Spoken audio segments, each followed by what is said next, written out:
Welcome to another episode of Sports 360 Champions Speak. Remember, this is your program where we get you legends of the game, where they talk about the game and also the future ahead. Our guest this week needs no introduction. He's a poster boy of Indian Q Sports and has dominated the headlines for long. World champion, Asian champion, and also Asian Games champion, Geet Sethi, joining us this afternoon. Geet, a pleasure having you here on Sports 360 Champions Speak. Pleasure to be here. Well, Geeta, let me start by asking you, in this post-pandemic world, how do you see, especially, how do you see the world of Q sports, undergo a change?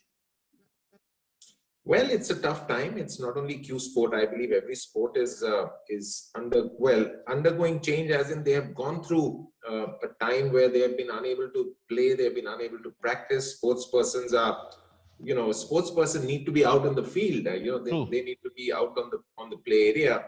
So, well, the change, I guess, will come now. As we start opening up, as we start playing tournaments. So, I think the change has been that there are no competitive events happening, especially in the field of billiards and snooker, because it's a closed.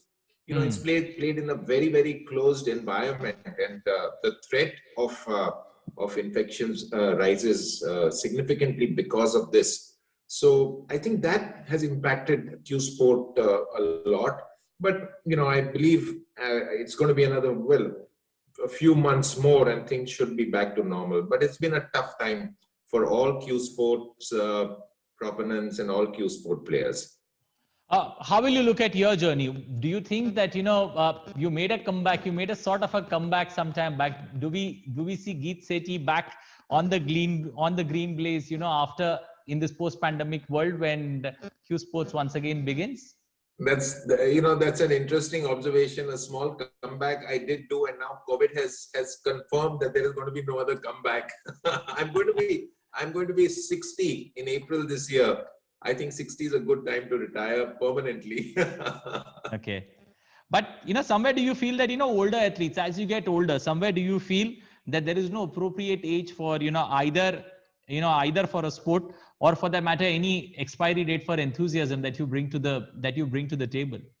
Completely agree. There is no expiry date for enthusiasm, surely, but there is an expiry date for the body, and there's an expiry date for eyesight.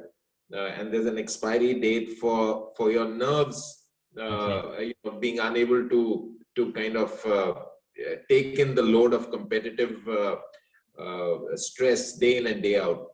But yes, enthusiasm is something which the human mind just has no expiry date. Absolutely. Okay. Now, Geet, when you look at it, do you feel somewhere that you're a perfect example of, somebody who's having the art of, somewhere, what would you say, of stretching talent and time, the way you made a comeback, a semi comeback, I would say, a year ago before lockdown. Would you say that you're a perfect example of the art of stretching time and talent? I don't know, Anil. I think, I'm fortunate to be in a sport where the longevity is in any case stretched.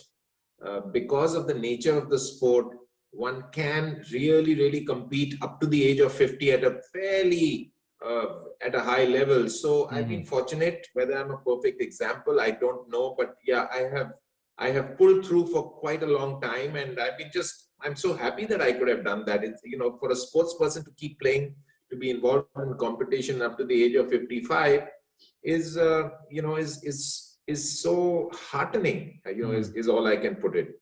Okay. But Geet, how would you look at it? Would you say that did it all come so easy for Geet Sethi? How were the initial years, or was that initial phase of your journey pretty smooth? A sports person gets involved in the particular sport because he loves the sport, and the entire journey is all about playing and doing something that you love so much. I think the struggle comes in that once you've achieved something and you go through a bad patch, that is the time where things are not easy. And I think I faced that between the year 88 to 92, where after winning 2 world titles, I went through a very bad patch, really bad patch. My game from, if on a benchmark of 0 to 100, from 90, it came down to 20.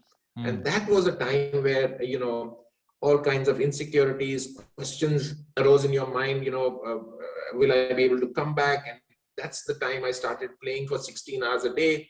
So, I think that 3-year period was a tough time, if I can call it that. Otherwise, you love what you do. It's hectic. Yes, you're away from the family. Yes, I was not there when my son was born. Yes, but that's okay. It's just that it just flows. It just flows because you're involved in an activity which you love so much. Geet, in your initial phase, there always has to be a game-changing moment. What do you feel was a game-changing moment? Especially in your career, where you decided that this is the sport that I want to take up. Not only as an amateur but also professionally. Interesting question. I think that when I look back, that game-changing moment came when I was actually in the 3rd year of my graduation. So TYBA, I was doing a bachelor's in arts, and we had a pre kind of board exam. It wasn't the board; it was a pre, and at the same time the nationals were on, and I kind of requested the college to give me leave, and they said, no, you have to be part of this exam. And that was the time, it was a crucial decision. And I said, and it's the 3rd year of Bachelor of Arts. And I kind of took a deep breath. I consulted with my brother, and he said, the heck with it, go and play your nationals, dekhi jayegi. And I took that decision. It was a freaky decision, but that's the time I said, no, I want to continue. I want to be a professional sports person. This gives me too much joy. And the year was 1981.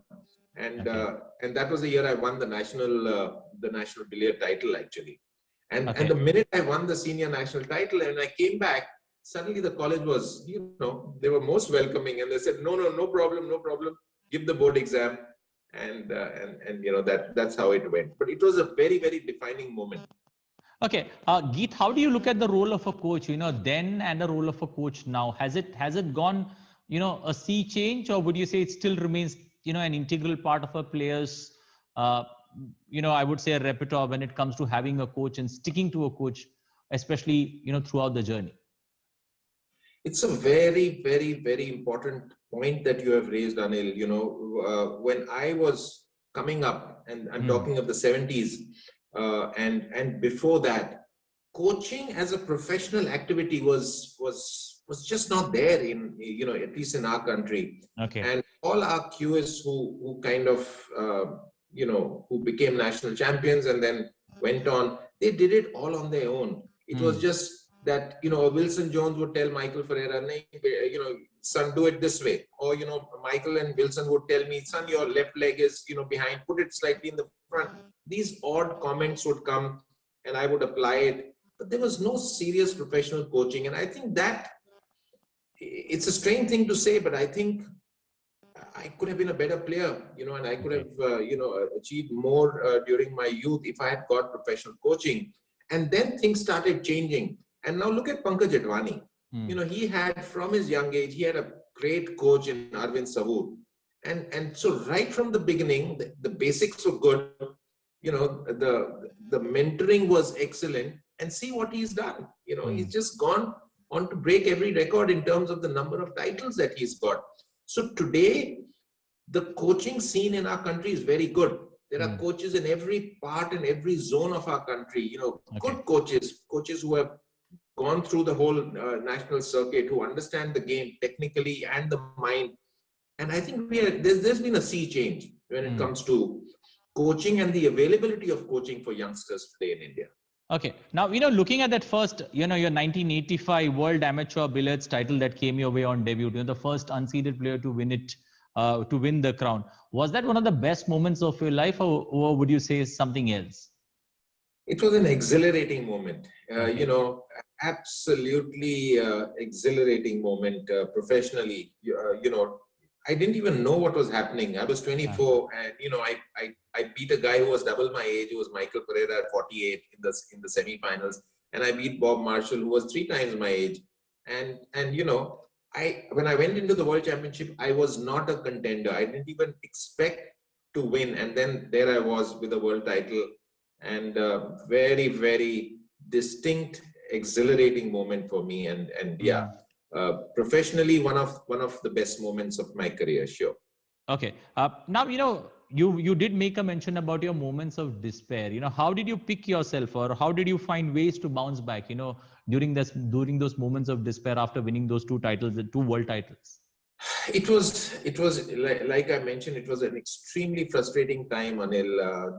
And what I did was I used to play about 4-5 hours a day every day, and I started picking that up to 6 hours, 7 hours, 8 hours, 9 hours. But more importantly, I started introspecting, and I started going out and reaching for advice from people. I went for advice to Steve Davis, to a coach called Frank Callan in India, in the UK, and just started talking to them, and they kind of guided me a bit. But then from 12 hours a day, I started working for 16 hours a day. I started sleeping for 6 hours a day. I was on the table for 3 years. I had to de-learn my earlier technique. De-learn means I had to forget my earlier, muscle memory that I had played with for 14 years. Usko bhula dena tha. I let that, and that was the difficult. A simple habit like scratching your head, or digging your nose, or just simple habits are so hard to remove. Now here was a 14-year-old muscle memory, a habit that was made and which had given good results. Usko bhulana was very, very difficult. So I think that was the main my main purpose was to get rid of that old technique and old habit. And the thing that kept me going was that agar kharab technique se I could play well, then surely when I got a new technique, and which was a good technique, it was a copybook technique, my game would become better. So basically it was the de-learning. I think I had to forget what I had learned for 14 years and how I had played for 14 years. That was a very difficult part. And the thing that kept me going was that agar kharab technique se I could play and win 2 world titles if I get my technique right. If I got a copybook technique, then surely I'll play better. And that's what happened. Finally, when I got my new technique, the copybook technique, I won seven more world titles with the new technique. And that's the power of good technique, and that's the power of coaching. And that's the value of good technique and coaching at an initial stage, I think. Okay. Would it be right to say that, you went to the West? When I say to the West, when I say West, you went abroad to get your basics right, and you perfected that when you came back and tried and tested it in India? Yes, it would be accurate. Geographically, I was in England. I was playing in the professional snooker circuit at the time. So I was spending almost 7 months in a year there. So yes, you're absolutely right. I did go to the West. And at that time, I think copybook technique was in England was being for. And Steve Davis was the ultimate god of technique. He had a technique that was so perfect that one had to go to him to ask him. And actually, when I went up to him, he said, "Your technique is rubbish. You need to change it." But somewhere deep down, I ask every guest that I encountered, especially in this program, Legends of the Game, did somewhere, failing teach you lessons that maybe winning did not? Oh, yes, absolutely. I think failure is the only way you will learn. Look at it this way. If you keep winning, and if you keep improving and keep winning and winning, you will never introspect. You'll never even think about what you're doing right. But when you fail, it will instigate you to think, and when you fail, basically in a competitive situation, if you fail, it basically means you've not played well. If you've not played well, you'll say, kya hua kya? Did I crack down? Okay, that's the mental thing. But baki kyun? Why am I unable to perform at a high level when that guy is making breaks of 600? Why am I breaking down at 200? Okay. I'm playing this shot incorrectly, or I need to improve my cue action. So every time I failed, I went back and worked harder and harder and harder. Every time I failed, I introspected. And I think that is the value which failure gets to any sports person, to anybody in life. It's extremely important to fail. And there is nobody. Please go on, complete. There's nobody who has achieved anything without failure. Okay. How did that Guinness World Record come about? That break of 1276. That's always against your name. A number that's magical with Geet Sethi. How did that come about? That record stood for long, almost for 15 years. Was there anything special that you had planned for the day, or it just hit you out of the blue, that 1276 number?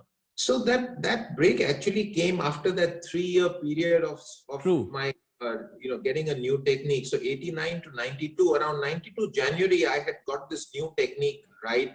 I won a professional tournament in February or March, and this was October of 1992, Okay. and I was playing the World Championship, and by that time, that technique had become a part of my subconscious me, and everything just clicked, and I was in a complete zone.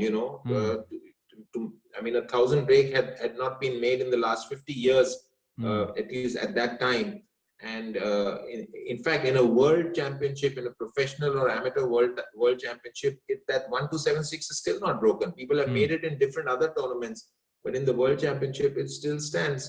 So it was just getting into the zone. The technique was just right. The mind was absolutely, after that 3 years, struggle and trying to see what was, good technique. That 3-year period was behind me. I was in a very, very peaceful and great mental frame. And I think it just flowed after that. How do you look at rivalries, especially, when I say rivalries, especially on the in Q sports, was it easy? Was it tough? After, you tend to have rivals all across the board, but purely when you play the sport. But how was it after the game, especially a rivalry with Mike Russell?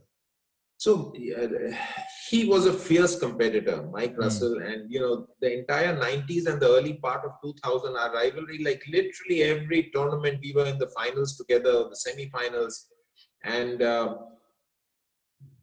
so at one end there was this fierce competitive instinct when we were on the table, and off the table, until today, even then until today, we had a huge regard for each other. Just a huge regard for our competencies and our capabilities, because at that time we knew that it was only that guy who could defeat me, and the other guy said only this guy could defeat me. So there was this huge regard. If you ask me, were we great friends? No, we were not great friends off the table, but we were extremely polite to each other and genuinely polite, because we really, really regarded each other so highly. I still feel till today that he has been and is the greatest billiard player in the post-war era. Till today, I think he has been the greatest proponent of the game in terms of the sheer achievement and records and the sublime, sublime performances that he has given on the table. Okay. Now coming back to the present, how do you see the transformation of players, from those late 90s to the present, has the sport, altogether undergone a sea change, or would you say that, the sport has progressed, but has progressed in the right direction? It has progressed, and it has progressed very, very well. Young India is different from the youth of India in the 80s and 90s. The young India is very, very independent. They have no preconceived notions about, they have no social insecurities when it comes to the West, and they genuinely believe in their own ability. They believe that they can surpass and that they can beat anybody in the world. I think that is the difference between today's players and I think the players of the 90s. I also believe that this ability and the subconscious belief that they are the best in the world and they can beat anybody comes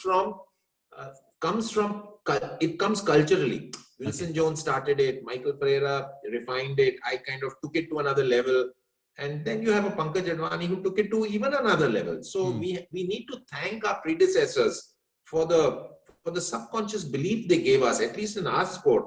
I always say that I have great value and regard for Wilson Jones, the fact that he started it. So today, if I think Pankaj Advani is winning 20, 23, 25 world titles, part of the reason we must give to Wilson Jones. Okay. But how do you look at Pankaj Advani's success? He's got success in billiards, he's got success in snooker, but how do you see that balancing act? What makes him special when it comes to doing that balancing act? So, I was a great, I used to give feedback, and I was a critic, in fact, of trying to play both games at an international level. Okay. And he just proved me wrong, he had this, I always believe we need to super specialize. That if you're a billiard player, you play billiards only and become damn good at it. And if you want to play snooker, become damn good at snooker. But he managed to kind of just manage both at that extremely high level. Okay. Extremely high level, and hats off to him. He just, like I said, I think he just proved my theory or whatever I believed in completely incorrect. And his strength lies in his mind. His strength lies in the fact, and I think that this comes back to your previous question. The youth of India, my generation still thought of, "Nay, I need to be a good billiard player, or I can be a good snooker player." And there were no good billiards and snooker players. But today, this thing, they say, "Why? I'll play good billiards, I'll play good snooker, I'll win a world championship in snooker."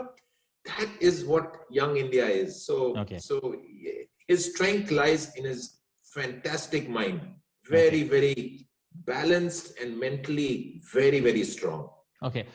Geet, there is also this six pool that's gaining a lot of momentum, that's gaining a lot of popularity. Do you somewhere feel that billiards, snooker, and six pool, can we compare it to people, for laymen who don't understand the game, something to test cricket, one-day cricket, and T20 cricket? Would that be right to compare the three with? It would be very, especially cricket. No, absolutely right. I think pool is such a quick game. See, the pockets are very, very large, and the balls are striped. It's a very small table. So even a beginner, when you come in, he'll be able to, or she'll be able to pot 3-4 balls very, very easily. Okay. And one game of pool can finish in 3-4 minutes, literally 3-4 minutes. So yes, the analogy is super. Pool, is 20 over cricket, and the other billiards or snooker can be a one-day cricket, and billiards is that long test match. You play over 4 hours or 8 hours. Absolutely great analogy. Okay, now coming back to Geet, you were one of the most, I would say, a very few successful businessmen also, after along being associated with the game, but you were a successful businessman yourself. How did you manage this both? It's a rare kind of quality that you see in a sportsman. Is either he's a good sportsman or he's a good administrator or a businessman. You seem to have the acumen for both. How did you develop it, or does it come from the fact that you come from Gujarat? I keep saying, I'm a Punjabi who lives in Gujarat, so so yeah, I have got but I think living in Gujarat has something to do with it. Everybody, no, seriously, everybody is so attuned to, right from a young age, you keep talking of return on money, and but if you ask me about, businesses, it's not that I have started large businesses, but, a couple of businesses that turned out good. But if you ask me whether I'm a good administrator, I don't know. Perhaps not. But if you ask me, am I a good risk taker? I think I am. Okay. So I have taken a lot of risks, even in business. Agar billiards mein risk liya, college mein bola कि मैं board examination जाने दो. So I think that is the revelation that, if you can take those kind of risks,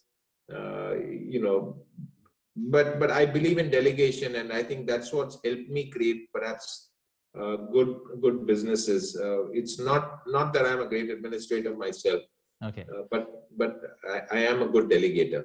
Okay. Geet, when you generally look at sportsmen, they generally go into a brand extension of themselves, when it comes to being associated with the game or doing something for the game. But you chose a very different path. Was that deliberate, or, it just fell then and you took that as an opportunity? No, I think it was partly deliberate. I think after the sport, I'm a firm believer in being grounded in the now. I always say I was a billiard player. Today I don't feel like a billiard player today, and I'm not a billiard player. But what billiards taught me was, and it exposed me to the Olympic movement. And I think the Olympic movement was such a large, because as a professional sportsman, you are cocooned in your own small world. but you're playing professional sport every day. You're playing a billiard tournament somewhere or the other.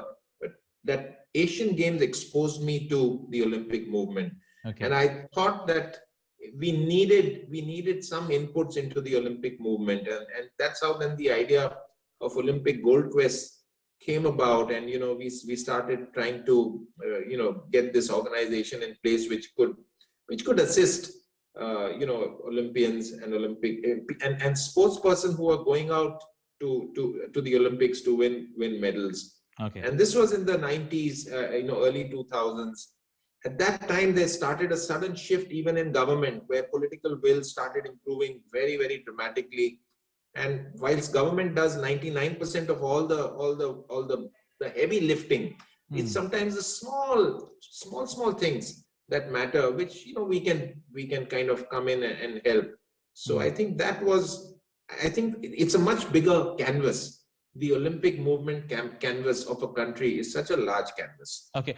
You spoke about it in the late 90s, but do you somewhere feel you brought a PPP model in place very much, that is today's norm, especially in sport? And do you strongly believe that, public and private, especially entities can work together, especially for the upliftment of, especially sportsmen in India? Absolutely. When I was young, I did not think that, and I thought governments, cannot do micro work. But you're absolutely right. I think what we have, what we have shown through Olympic Gold Quest is that the PPP model really, really works, and we are so happy that we are working closely with all the stakeholders in government. Because finally, we want our Olympians to win medals. We want all our athletes to win medals. And I must appreciate that it works both ways. The PPP model, there has to be political will from government. There has to be intent and understanding from the private, from private enterprise too. But it's working really, really well. And I'm glad that we've reached this stage where we can work, even in sport, we can work both privately and this model. Okay, now, coming to the fag end, do you somewhere feel, looking at 2024 Paris, do you somewhere feel the pulling power of snooker, combined with that appeal of nine ball pool and carom billiards all together, do you see a potential in 2024 in Paris that this particular game gets to be a part of the Olympics? We have been trying as there exists a body called the World Confederation of Billiard Sport, and it's been trying and it's been lobbying. So it's my dream and it's my wish that at least in my lifetime, if billiards, snooker and pool can get included into the Olympics, it will change Indian, the Indian pride at the Olympics will add, we'll get that much more value because we are so good, at least in billiards and snooker. So whether it will happen in 24 Olympics at Paris, I don't know, perhaps not, but hopefully the Olympics after Paris, we have an outside chance. Okay, one final word before I let you go. Someone who's enjoyed the game, someone who's brought a lot of sleekness to the game, especially when it comes to Q sports. Do you somewhere feel that just having passion is not enough? You need to be obsessed. That's when you get success in sport. Absolutely. I always believe passion is a diluted word. Passion is great if you want to become good, or if you want to become very good.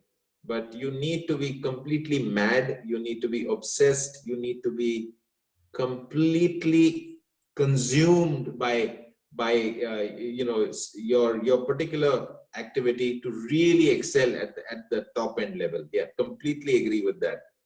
Okay, on that note, I think we're running out of time, but appreciate you joining us this morning and letting the viewers know about your journey on the Q Sports table, and also helping, especially people watching this particular program gain more and understand what is the difference, especially between passion and obsession when it comes to success at the big stage. Thank you, and appreciate you joining us on Sports 360 Champion Speaks. That's it in this edition of Sports 360 Champion Speak. Next week, we're going to be back with another legend. Till then, goodbye.